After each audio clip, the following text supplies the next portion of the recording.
أعوذ بالله من الشيطان الرجيم. بسم الله الرحمن الرحيم.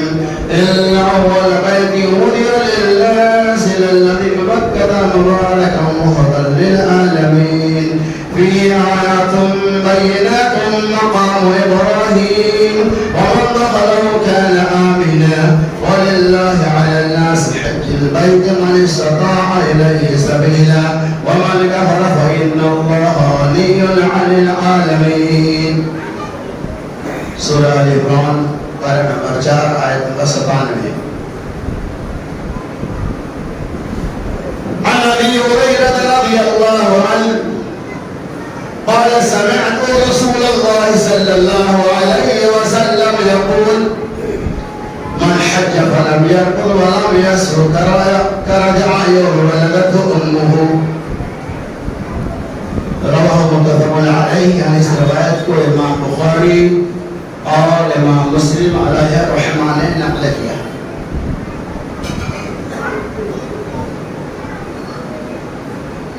حج اسم کی ہم کو تعریف تصویر و تحلیل تقریص و تمہید تعریفات اور بے شمار تصریحات مالک ارض و سما کون و مکان عبد ولا دوا لا مثال لا ند له ولا مثل له ولا ضد له کے لیے لائق و زیبا ہے جس کا تمام اور انسانوں پہ بے شمار احسانات اور انعامات ہیں. انسانوں کی رہنمائی کے لیے اللہ تبارک و تعالی نے نبیوں کا سلسلہ مبعوث فرمایا اور سب سے آخری میں آخری نبی محمد رسول اللہ صلی اللہ علیہ وسلم کو اس کائنات کے اندر خاتم النبیین والمرسلین کی شکل میں جلوہ افروز فرمایا جن کی تعلیمات و ہدایت سے ہمارے سامنے یہ بات واضح ہو گئی کہ بنی الاسلام علی خمس، اسلام کی بنیاد 5 چیزوں پر قائم ہے اور انہی 5 چیزوں میں سے ایک حج بھی ہے جس کا فریضہ اللہ تبارک و تعالی نے اہل مستقی اور اہل سبت کے اوپر قائم کیا ہے. الحج جو صاحب مستقی وقت ہے انشاءاللہ اسی موضوع کی وضاحت کی جائے گی کہ حج کی کیا اہمیت ہے، حج کے کیا مقام و مرتبہ ہے، اور مستقی ہونے کے بعد جو بندہ حج کی ادائیگی نہیں کرتا ان کے لیے کیا وعیدیں ہیں. باختصار آپ کے سامنے اس بات کی وضاحت کی جائے گی. اللہ سے دعا کہ اللہ تعالیٰ سننے سے زیادہ ہمیں اور آپ کو عمل کثیر کی توفیق رفیق عطا فرمائے. آمین یا رب العالمین. اللہ تبارک و تعالی نے سورہ آل عمران کے اندر ارشاد فرمایا ان اول بیت وضع للناس، لوگوں کے لیے سب سے پہلا گھر جو وضع کیا گیا جو بنایا گیا مکہ مکہ ہے. ببکہ مبارکہ، وہ مکہ مبارک جگہ ہے.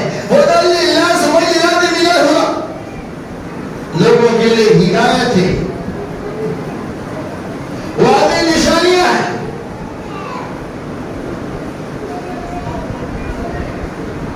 جہاں والوں کے لیے اللہ نے ہدایت کا ذریعہ بنایا. ہدی للناس، لوگوں کے لیے ہدایت کے راستے. آگے اللہ تعالیٰ نے فرمایا اور جو بندہ اس گھر میں داخل ہو جاتا ہے ومن دخلہ کان آمنا،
کیا ہے. تو ترمذی شریف کی شرح ہے تحفۃ العوضی. اس تحفۃ العوضی کے اندر علامہ عبد الرحمن والکوری رحمۃ اللہ علیہ نے لکھا ہے کہ یہ روایت ضعیف ہے. یعنی اس کے اندر راوی مجہول ہے, روایت صحیح نہیں ہے. لیکن اس کے بعد یہ بات تو سچ ہے, جن کے پاس اللہ نے طاقت رکھی ہے ان کے پاس حج کرنا واجب ہے, فرض ہے, ضروری ہے. عام طور پہ کیا ہوتا ہے, ہم بعد میں کریں گے, بعد میں کریں گے, بعد کی کیا گارنٹی. آپ زندہ ہیں, کل آپ رہیں گے نہ رہیں گے کیا معلوم. آج آپ کے پاس مال دولت ہے, کیا یہ گناہ ہے؟ یہ مال دولت ہمیشہ رہنے والے نہیں, اللہ کبھی بھی چھین سکتا ہے. لہذا جب بھی ہمارے پاس وہاں تک خانہ کعبہ کے پہنچنے تک ذرائع ابلاغ ہو جائے گا, ہمارے اوپر حج کرنا واجب ہے. اور زندگی میں ایک بار کرنا ہے جو ہمارے اوپر فرض ہے, بار بار فرض نہیں. مطلب یہ بات بتاؤں گی, ایک بار زندگی میں جو مستطیع ہے ان کے اوپر واجب ہے. دلیل وہ اس طرح حضرت عبداللہ بن عباس رضی اللہ تعالی عنہما کہتے ہیں رسول اللہ صلی اللہ علیہ وسلم حجۃ الوداع کے موقع سے خطبہ دے رہے تھے اور آپ صلی اللہ علیہ وسلم نے ارشاد کیا تمہارے اوپر حج فرض ہے.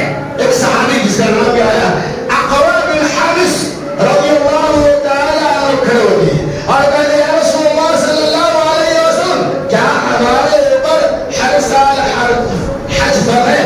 اللہ کے رسول سرکار حبیب صلی اللہ علیہ وسلم نے ارشاد فرمایا اگر ہم ہاں کہہ دیتے تمہارے اوپر ہر سال حج فرض ہو جاتا اور تم اس کی طاقت نہیں رکھ سکتے. بخاری کی روایت ہے. تو کیا پتہ چلا کہ زندگی میں حج ایک بار فرض ہے صاحب مستطیع کے اوپر, جن کے پاس طاقت موجود ہے, جن کے پاس اسباب موجود ہے, ان کے لیے حج ہے.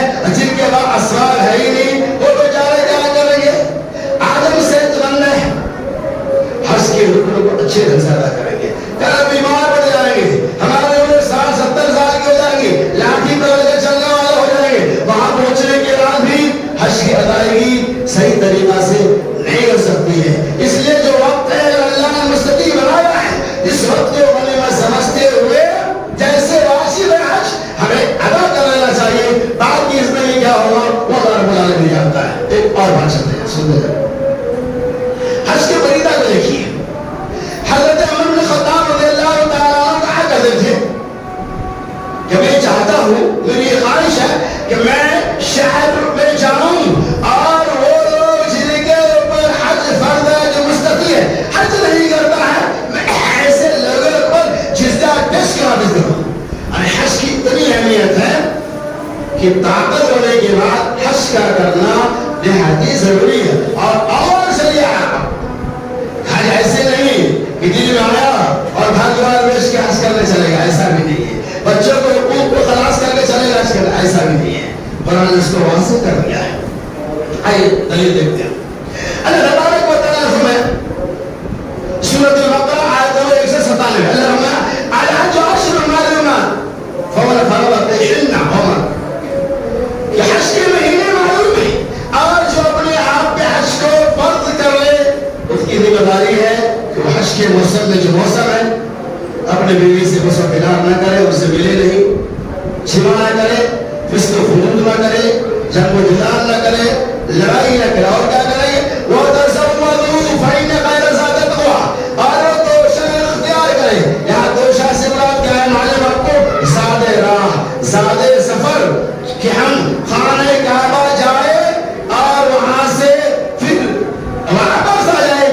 آنے کے بعد ہم بھکاری کے بن جائے. آگے اللہ فرماتا ہے وَتَزَوَّدُوا فَإِنَّ خَيْرَ الزَّادِ التَّقْوَىٰ وَاتَّقُونِ يَا أُولِي الْأَلْبَابِ. قرآن نے کہا وَتَزَوَّدُوا فَإِنَّ خَيْرَ الزَّادِ التَّقْوَىٰ, اور تم لوگ توشہ اختیار کرو اور تقویٰ اختیار کرو, پرہیزگاری کا راستہ کرو.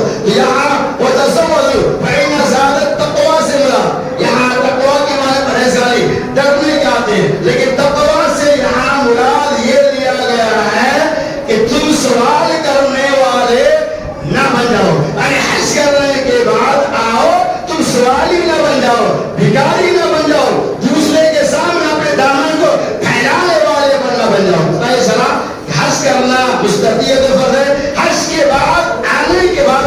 بھکاری نہ بن جائے.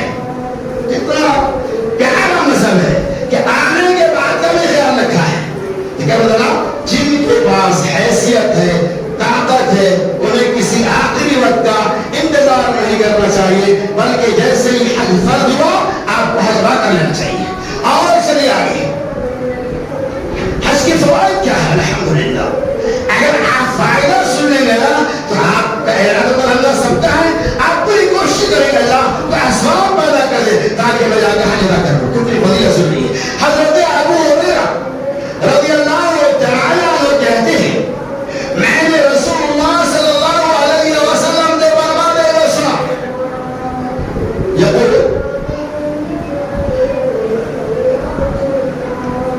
من حج ولم يرفث ولم يفسق كرجاء كيوم ولدتموه. رسول اللہ صلی اللہ علیہ وسلم نے ارشاد من حج جس آدمی نے حج کیا ولم يرفث ولم يفسق اور اس کے بعد اس کو فجور نہیں کیا جھگڑے لڑائی نہیں کیے گھوٹالا نہیں کیا بلکہ امانت داری کے ساتھ اپنے حج پہ قائم نہ رہا. حج کرنے کے بعد گھر آیا پھر زیادہ ڈنڈیاں مارنے والا نہ بن گیا زیادہ لوگوں کے حقوق کو چھیننے والا نہیں بن گیا لوگوں کے حقوق کو غصب کرنے والا نہیں بنا. من حج ولم يرفث ولم يفسق كرجاء ولدتموه. وہ اس طرح سے لوٹتا ہے جیسے ماں نے بچوں کو چلا ہو. الحمدللہ آپ نے حج کر لیا چھوٹا چھوٹی گناہ والا ہو گیا. بشری تقاضے کی بنیاد پر خانہ کعبہ میں آپ جا کر اللہ کے سامنے داموں میں پھیلا لیے دعا کر لیا کہ اللہ اب میں یہاں توبہ کرتا ہوں سچے دل سے. اب یہاں سے جانے کے بعد میں کچھ بھی نہیں کر اللہ جو کچھ میں نے کیا اسے معاف فرما دے. اللہ معاف فرما دیتا ہے. آپ کو اللہ وہاں سے ویسے ہی لوٹاتا ہے جیسے ماں نے کسی بچے کو آگ چلا ہو. یعنی آپ بالکل گناہوں سے پاک ہو جاتے ہیں. اتنا بڑا بینیفٹ ہے. تو حج یہ اسلام کے 5 رکن میں سے ایک اہم فریضہ ایک اہم رکن ہے جس کی ادائیگی ہمارے لیے لازمی منسوخ ہے. اور چلیے آگے قبیلہ جوہینہ کے خاتون اللہ کے رسول کے پاس آتی ہے اور کہتے ہیں رسول اللہ میری والدہ نے منت مانی تھی میں حج کرنے کی لیکن وہ فوت کر گئی. اللہ کے رسول صلی اللہ علیہ وسلم ہمیں بتاؤ کیا ان کے اوپر کوئی قرض ہوتا جو اسے ادا نہیں کرتے. کہا تو لہذا ان کی طرف سے حج کرو. لیکن ایک بات آپ سننے چلے کہ اگر آپ اپنے والے نے نہیں کیا اور اتفاق سے ان کا ارادہ بھی نہیں تھا لیکن اللہ نے آپ کو صاحب مستقیم بنایا تو آپ اپنے والد کی طرف سے اپنی والدہ کی طرف سے حج بدل نہیں کر سکتے. لیکن شرط یہ ہے کہ آپ پہلے اپنا حج کریں پھر آپ اپنے والد یا والدہ کی طرف سے کریں. آپ اگر اپنا حج نہیں کیے اور پھر آپ حج بدل کرنا چاہتے ہیں تو آپ کو اس چیز کی پرمیشن نہیں ہے. اور چلیے حج کرنے میں الحمدللہ بہت سارے بھائی بنائے ہوں گے بہت سارے بھائی اس طرح جا رہے ہیں. لہٰذا اللہ سے دعا کہ اللہ تعالیٰ ان کے حج کے اندر اخلاص پیدا کرے. اور ایک اہم بات سن لے حج کے معاملہ میں بلا کسی وجہ کا تاخیر نہ کرے چونکہ آج ہم صحت مند ہے کل صحت چھین لے جائیں گی کل ہم لاٹھی کے سہارے چلنے والے بن جائیں گے. چاہتے ہوئے بھی سارے اسباب رہتے ہوئے بھی آپ جانے کے لائق نہیں رہ جائیں گے. اگر اللہ نے اس لائق بنایا ہے تو آج آپ بھی ارادہ کیے کہ انشاءاللہ آئندہ ہم 2025 کے اندر حج کریں گے. تو ارادہ کرے گا جن کے پاس حیثیت ہے طاقت و قوت یقین ارادہ کریں گے اللہ آپ کے لیے اسباب کو بتا کریں. اور چلیے آگے عام طور پہ حج کا معاملہ آتا ہے تو یہ بات ہماری بھی آتی رہتی ہے. حج کرنے کے لیے جا رہے ہیں ایک کے اوپر تو فلاں آدمی کا قرضہ باقی ہے. ٹھیک ہے آپ سن لیجیے. اگر وہ انسان کاروباری ہے بزنس والا ہے تو اس کا لین دین چلتا رہتا ہے. اتنی یہ شرط ہے کہ ان کے پاس اتنی حیثیت ہو کہ آنے کے بعد بھی قرض ادا کر سکتا ہے. کاروبار ہو سکتا ہے لین دین کا معاملہ ہے تو اس کے لیے کوئی مسئلہ نہیں ہے. آپ کو سوال یہ کرنا چاہیے کیا کوئی کسی کے حقوق کو مار کر حج کر رہا ہے اس کا جو ہے کہ نہیں. آج بہت سارے بھائی ایسے ہیں اللہ اس کو سلامت رکھے. آپ بہنیں تو حقوق کو پیش کر ان کی جائیداد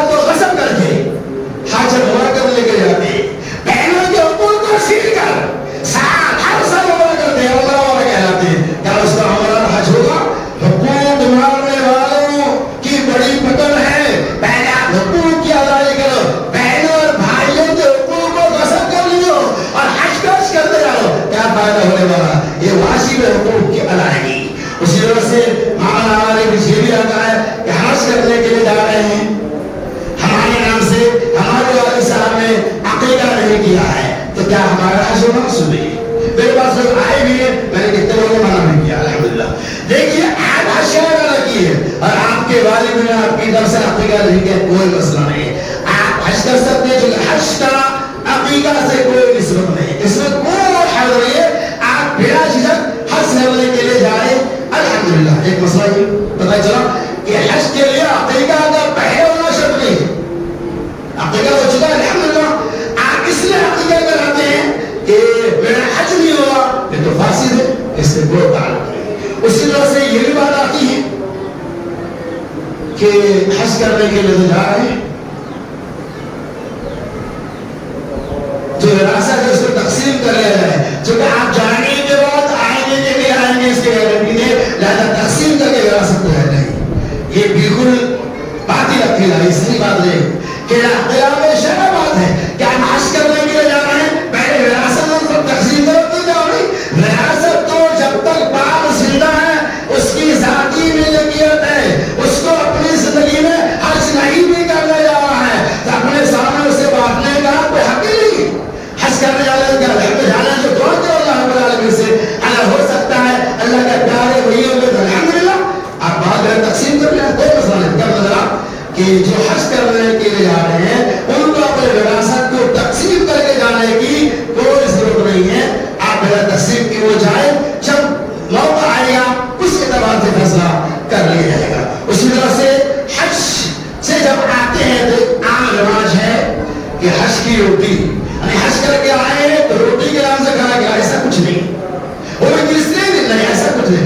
اگر کوئی آدمی حج کر کے آیا ہے صاحب کرام کی نمی فہرست سے موجود ہے، اس سے کوئی نہیں لگے، لیکن شکرانہ نعمت کی طور پہ بلا کسی رسم و رواج کے اگر اپنا دوست احباب کو اپنے رشتہ داروں کو بلا کر اپنی مرضی کے مطابق اگر وہ کھلاتا ہے دعوت ہے تو کوئی مسئلہ نہیں. لیکن ایک رسمی دعوت حج کر کے آئے ہیں اس لیے حج کی روٹی کھلاؤ، یہ رواج کی طور پہ یہ غلط ہے. اس کی کتاب و سنت کے اندر کہیں کوئی دلیل موجود نہیں ہے، لہذا اس سے بھی ہمیں اور آپ کو بچنا چاہیے. اور چلیے جب ہم حج کرنے کے لیے جاتے ہیں تو کیا ہوتا ہے؟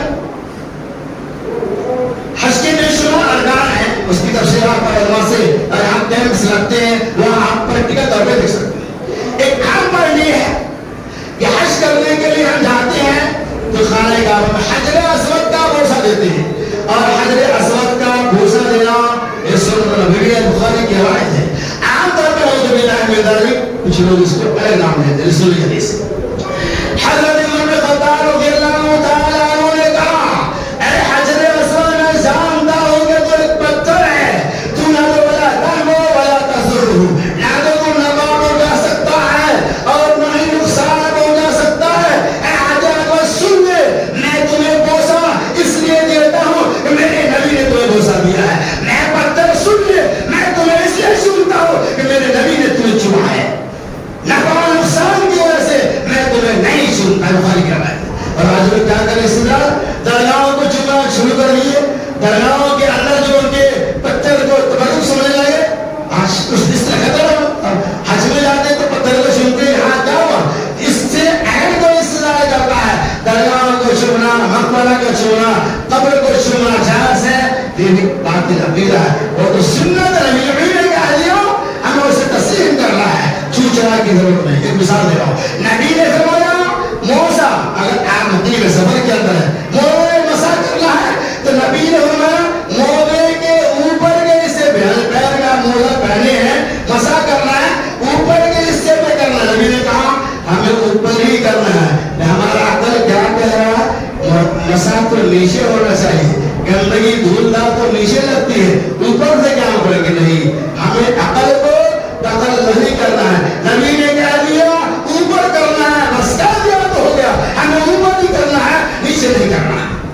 تو نبی نے بوسہ دیا، اس لیے بوسہ دینا سنت نبویہ ہے. اس بوسے کا مقصد نفع اور نقصان کو پہنچانا نہیں ہے. اسی طرح سے آپ ایک قرآن کا ان صفا والمروہ من شعائر اللہ، صفا اور مروہ اللہ کی نشانیوں میں سے ایک دو عام نشانی ہے. فمن حج الا اعتمر فلا جناح علیہ. اب تم میں سے جو کوئی آدمی حج عمرہ کا ارادہ کرے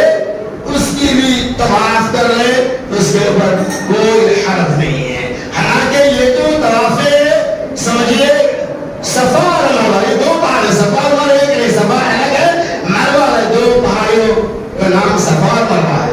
حج کے اندر دوستو اس میں سعی کرنا دوڑنا ضروری ہے، رکن ہے حج کے اندر سے، اور نہ کرے تو بھی رکن ہے. لیکن یہاں قرآن نے کیوں کہا فلا جناح علیہ، تمہارے کوئی حرج نہیں کیوں ہے. دلیل اس کی یہ ہے کہ زمانہ جاہلیت کے اندر مشرکین لوگ جب صفا اور مروہ کا چکر لگاتے تو صفا کے اوپر ایک بت نصب تھا جس کا نام اصاف تھا، اور مروہ کے اوپر ایک بت نصب تھا جس کا نام ناریہ تھا. یہ مشرکین لوگ جب دوڑ لگاتے تو صفا کے بت کو بھی بوسا دیتے اور مروہ کے بت کو بھی بوسا دیتے. تو قرآن نے پتہ چل گیا اس کو اسلام میں جب وہ لوگ آئے تو وہ یہ سمجھنے لگے ارے یہاں تو وہاں اور وہاں تو بت نصب ہے، اب اس سے دوڑ لگانا جائز نہیں ہے. تو اللہ نے کہا فلا جناح علیہ، نہیں کوئی حرج نہیں، تمہیں دوڑ لگانا ہے، صفا اور مروہ کا 7 چکر لگانا ہی. ٹھیک ہے برادر جناب، اس بنیاد پہ لوگوں نے ایسا سوچا تھا تو اللہ نے اعلان کیا نہیں کوئی گناہ نہیں ہے، اب اس پر چکر لگانا ہی لگانا ہے. فلا جناح علیہ ایطہرہما بہما، آپ ان دونوں میں صفا اور مروہ کا چکر لگائیں. اس میں نبوی سنت ہے، اس کے اوپر ہمارے لیے آپ کے لیے عمل کرنا نہایت ہی لازمی و مطلوب ہے. اللہ سے اللہ تعالیٰ سنی تمام باتیں کو ہمیں اور آپ کو عمل کرنے کی توفیق رفیق عطا فرمائے.